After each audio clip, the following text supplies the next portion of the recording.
আসসালামু আলাইকুম। আজকে আমি আপনাদের দেখাবো মুসুরির ডালের চচ্চড়ি। তো চলুন দেখে আসি সম্পূর্ণ উপকরণটি। আমি ডালগুলোকে কিছু সময়ের জন্য ভিজিয়ে রেখেছিলাম, এখন পানি দিয়ে ধুয়ে নিলাম। আমি এখানে অল্প কিছু ডাল নিয়ে নিয়েছি। এখানে মরিচ দিয়ে দিলাম, পেঁয়াজ দিয়ে দিলাম, কিছু ধনিয়া পাতা দিয়ে দিচ্ছি, স্বাদমতো লবণ, কিছুটা হলুদ দিয়ে দিচ্ছি, আর এখানে তেল দিয়ে দেব। সম্পূর্ণ মশলাগুলো আমি মাখাই নিব। এর ভিতরে আমি বাড়তি কোনো কিছু অ্যাড করব না, আপনারা চাইলে বা অন্য মশলা দিতে পারেন। আমি এটা আজকে খুব সহজ করে রান্না করব, তাই আমি এর থেকে বেশি কিছু দিচ্ছি না।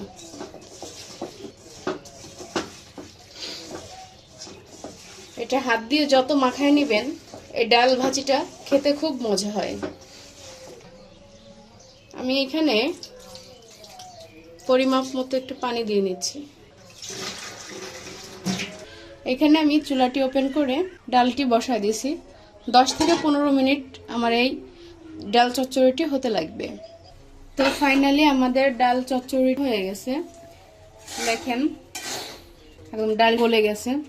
তো ফাইনালি আমাদের ডাল ভাজি বা চচ্চড়ি যেটাই বলেন না কেন রেডি হয়ে গেছে।